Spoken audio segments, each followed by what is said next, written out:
Good morning, everyone, and welcome to Live with Mel.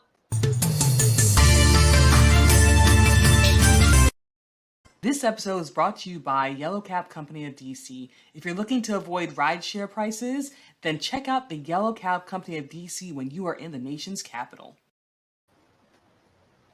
As we've seen in the past couple of weeks, the Freedom Convoy entered into Canada and essentially shut down Ottawa. Now, the Ottawa convoy, the convoy that happened in Ottawa, shut down the city for weeks. It was eventually broken up by the Canadian government, by the Canadian police. However, they caused damage in the area. They shut down the city. Many businesses were unable to open while they were trying to protest what they believed was unfair mandates in response to COVID-19. Now, while many people believe the Freedom Convoy was successful, other people believe that it wasn't successful. The neighbors to the south of Canada have decided to do the same thing. In the United States, there are several convoys at the moment that are getting ready to go. And many of the convoys in the United States are, again, paying homage to the Freedom Convoy. Now, there are certain bigger convoys getting ready to pass through the entire stretch of the country, and there's also smaller convoys happening as well. Now, the biggest one that we are hearing about is the People's Convoy. Now, the People's Convoy will start in California, and they will take an 11-day trip across the entire United States, so across the country, to get to the DC area. Now, at this time, the convoy is saying that they will not enter into DC proper, but rather they will make their way to the Beltway to shut down the Beltway area. For those of you who are not familiar with the DC area, DC is surrounded by Maryland and Virginia. It's called the DMV, and there is a major highway called the Beltway, which basically circles around DC. It is a major highway, and it connects the two states and the district. And many people use this route in order to commute back and forth to work, because many people who work in DC actually live in Maryland or Virginia. Now, at this time, the truckers are planning to essentially shut down the Beltway. They are planning to make their way from California to Washington, D.C. area, not go into DC area proper, but shut down the Beltway. Now, again, many people are worried about how this could essentially affect the DMV area and how it can affect Washington as a whole and the country as a whole. Now, in the next several days, in the first week of March, there are going to be several convoys that are making its way into the DC area. There's one convoy that is coming from Scranton, Pennsylvania, which is actually President Biden's hometown, and they're going to be coming down into the DC area as well. And by the end of the first week of March, we could see several different convoys making their way into the DC area and basically trying to shut the DC area down. Now, the one thing that we do have to look at in comparison between the Freedom Convoy that happened in Canada and in the United States is how governments will respond. Now, initially, when the Freedom Convoy made its way to Ottawa, the first week, the government simply asked them to leave. And like I said in previous shows, they asked them to leave in a very Canadian way. It was very polite. However, the United States government is not Canada. And instead of asking them to leave, the United States government has decided to call in National Guard troops to prepare for the various convoys that are coming to the DC area. Now, again, the convoys are coming from all across America, with the biggest one, like I stated before, being the People's Convoy, which is coming from California. But they're all making their way to the Beltway to essentially shut the Beltway down. Now, the United States government, has asked for National Guard troops to come in and deal with the situation. And this is prior to the convoys even really starting. Now, in DC, they're asking for altogether 700 National Guard troops to deal with and essentially stand guard of DC while the convoy comes in. Now, while 700 unarmed, now it is very important to know that these National Guard members will be unarmed. But these National Guard members, 700 in total, are being called upon. Now, 400 National Guard members are coming directly from DC, and then DC has asked for an additional 300 National Guard members from surrounding areas to come in.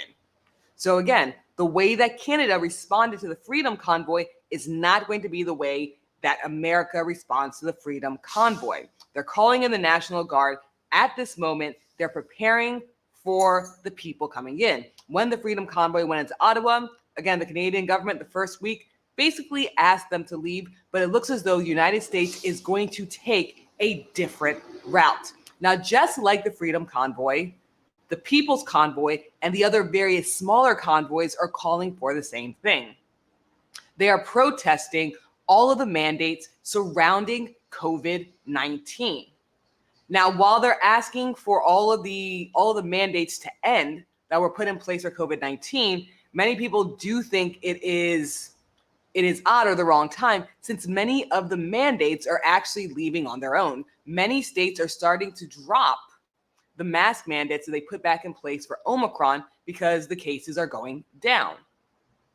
So as the People's Convoy is making its way to DC, many states across the United States have already started loosening the mandates that are put in place. However, many places still have vaccine mandates put in place, and it looks as though that is going to be the biggest thing that the People Convoy and all the various smaller convoys are going to be protesting as well. Now let's go ahead and go to the comments. Joanna says it's going to be a big headache in the DMV, and it is. It's essentially going to shut down government. It's going to shut down a lot of things. We're now in a position where many people will be able to work from home, but it is going to cause a lot of congestion. It's going to cause a lot of issues in the DMV. It's essentially going to shut down the DC, Maryland, Virginia area if they're able to make their way to the Beltway and shut down the Beltway as well. Like I stated earlier, most people who work in DC actually do not live in DC. Most people who work in DC live in either Maryland or Virginia, and they commute every morning. Now, the commute is going to be absolutely horrible once the Freedom Convoy comes in. Now, the Beltway is a major vein. It is the main way that people travel around the DMV, whether it's with kids going to school, going to work, even going to the grocery store. Many people take the Beltway to do that. So it is going to be a big blow. So Joanna has a question. She says, what are they protesting? So just like the Freedom Convoy in Canada, the People's Convoy in the United States are protesting every single mandate that has been put in place for COVID-19, which includes, but is not limited to, the mask mandate and the vaccine mandates as well. Those are the two biggest things they're protesting. Essentially, what they want is for us to go back to a pre-COVID world with all types of restrictions, all types of mandates taken out and thrown out. And many of the people who are part of the People's Convoys are saying they will not leave until it is actually thrown out. Now, the Pentagon has stated that the 700 troops, the 700 National Guard members that are going to be in the DC area, essentially protecting the DC area, will not carry weapons, but they're going to help traffic posts through March 7th. So again, they're expecting it to arrive anywhere between March 1st and March 7th. That's how long they're expecting it. And they're saying that the National Guard is just going to help traffic flow. And they're not necessarily going to be there to fight protesters or deal with protesters. However, with the presence of the military there is a possibility that protesters may see that as aggression. Like I stated before, the way that Canada handled the Freedom Convoy is not going to be the same way that the United States handles the People's Convoy. Now, a statement from the People Convoy's website states that they're paying homage to the brave and courageous neighbors to the north, our Canadian brothers and sisters who help lead the charge. The American Truckers' Freedom website says the group is protesting against the unscientific, unconstitutional overreach of the federal government. Now, again, the People's Convoy is the biggest group that is going to be making its way to the DMV area from California, and other truckers will be joining along the way. However, there are also several smaller convoys that are going to be meeting them, coming from different areas as well. Like I stated before, there's one convoy coming specifically from Scranton, Pennsylvania, which is President Biden's home state. And they're going to be making their way to the DC area. So the first week of March, the DMV is essentially going to be shut down by a convoy. They're not going to the DC proper, but they are going to the Beltway, the major highway that basically connects DC, Maryland, and Virginia. Now, one of the smaller convoys, however, did state, while most of the convoys are planning to make their way to the Beltway, that one of the smaller convoys are planning to go into DC for a brief period of time. And while that's not the goal of the majority of the convoys coming in around the same time, it is one of the goals of the smaller ones. Now, they're not planning on shutting DC down, but they are planning on going through our nation's capital just to show face and then meeting up with the other convoys on the Beltway. So again, this is something that is going to shut the area down regardless. Now, Brian Brace, one of the truck drivers who is an organizer, said, "We're not going anywhere until the group's demands are met.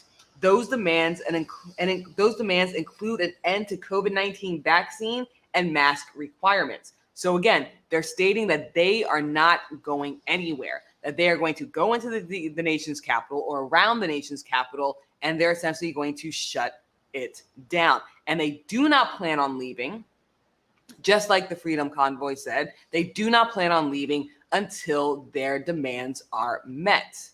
Now, with these demands being met is highly unlikely. It doesn't seem as though the Biden administration will fold to the Freedom Convoy. So we do have to wait and see how the Biden administration, how DC, Maryland, and Virginia will deal with the protesters. Now, one of the things that is going to be difficult is how the various states and the District of Columbia deals with protesters. Now, the Beltway, again, branches into Maryland, Virginia, and parts of DC. Those are different jurisdictions. So we may see Maryland handle the protesters differently, Virginia handle the protesters differently, and as they make their way into the nation's capital, which some of the smaller convoys say they're going to do, how district police are going to handle the protesters as well. And then we also have to wait and see what the federal government's response is going to be. Because at the end of the day, it is the federal government that they're really trying to seek answers for. They're demanding that the federal government stops all COVID-19 mandate and restrictions. And the next question is, how are they going to get them out? Because just like with the Freedom Convoy, they're going to have to essentially use force to get them out. At the end of the day, with Canada, I believe with the Canadian Freedom Convoy, it took much more longer than what it would take with the American convoy that's happening. Again, by the end of the Freedom Convoy, essentially Canada used force. The police had to come in and they had to use force and they had to declare a state of emergency. Trudeau went ahead and declared the Emergency Act. How is the United States going to respond? Now, I do not believe the United States is going to be as polite as Canada was in the beginning. I say this time and time again. The first week of the protests, the Canadian government was very Canadian and essentially asked the protesters to leave. I do not believe we're going to see as much asking from the American government. The American government does not have as much patience as the Canadian government does. But I do believe that the American government, whether it's federal or state level, they're not going to be as polite, and they're going to try and deal with this more swiftly than they did with the Canadian one. So it is something that's going to be rather interesting to see. Also, is going to be interesting to see is how they're going to be funded, how they're going to be able to coordinate, because with the Freedom Convoy, it looks as though it was one convoy. It was one convoy coming in, and they called themselves the Freedom Convoy.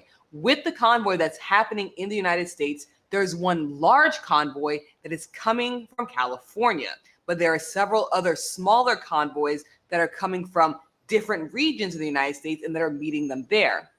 With the lack of organization, since they're not all together and it's not one convoy, we may see some unorganized protests as well, because it's not one leader, not one group that they're listening to, but rather several different organizers and several different groups that are going to be there at the same time. Now, something else that people have been questioning and people are worried about is the arrival of white supremacists, Nazis. We saw in the Freedom Convoy in Canada that there was a presence. It wasn't a large presence, but there was a presence there with people who were part of various white supremacist organizations. Now, people are also worried that they may come into the People's Convoy as well and make themselves known during the People's Convoy as well. But once again, we do have to wait and see. There's a lot of speculation going on what's going to happen with the People's Convoy, with the convoy coming to the DC area. But we do have to wait and see what happens. But what we do know for certain is that first week of March, there are going to be a lot of truckers, a lot of protesters making their way into the DC area, and they're planning on shutting down the Beltway.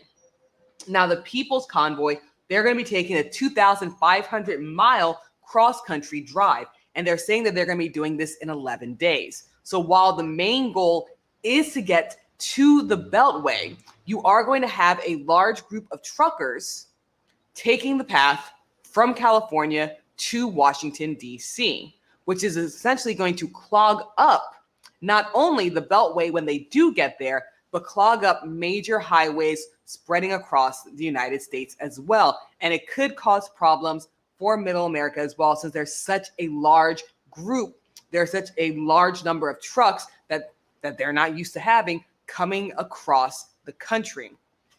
So while the biggest place that is going to be affected by this is going to be DC, Maryland, Virginia, around the Beltway, it's also going to clog up highways going completely across the United States, because again, they're taking a 2,500-mile cross-country drive.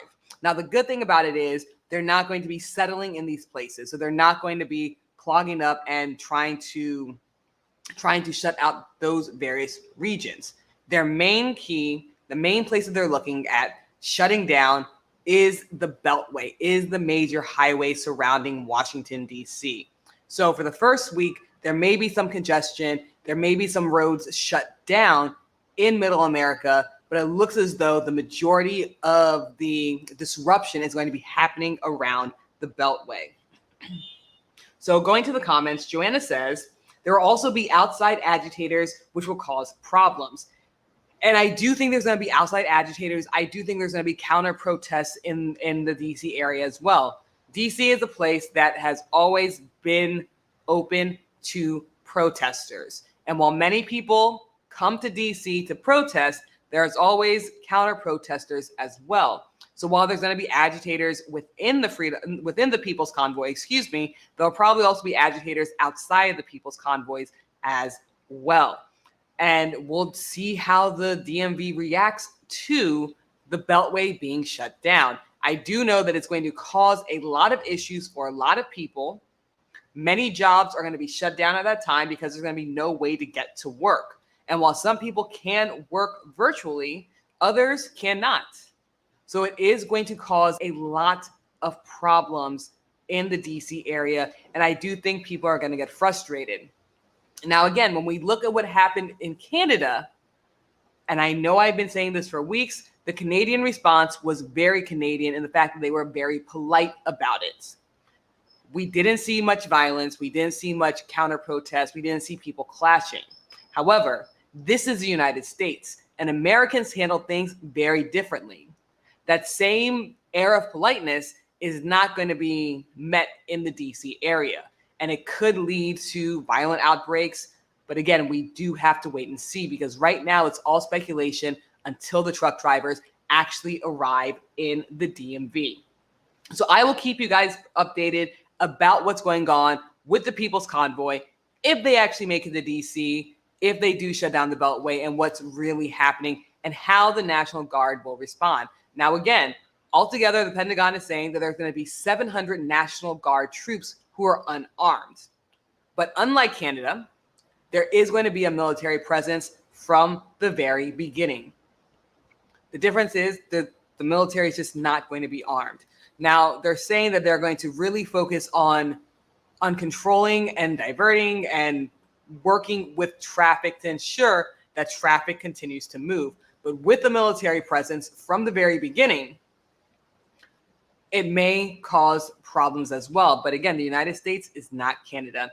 Thank you guys so much for tuning in. I will keep you updated about everything that's going on with the People's Convoy and the other various convoys that are coming in from across the country. Again, it looks as though they're going to be there the first week of March if everything goes the way that they plan it to go. They are protesting all of the COVID restrictions and all the COVID mandates, and they say that they're not going to leave until all the restrictions are lifted. My name is Mel. I come live every single Monday through Wednesday to bring you guys current events and let you know what's happening across the globe and right here in this great nation as well. So thank you everyone for tuning in, and I will see everyone next week. And again, I will continue to keep you updated about everything that is happening with the People's Convoy. Have a great day, everybody.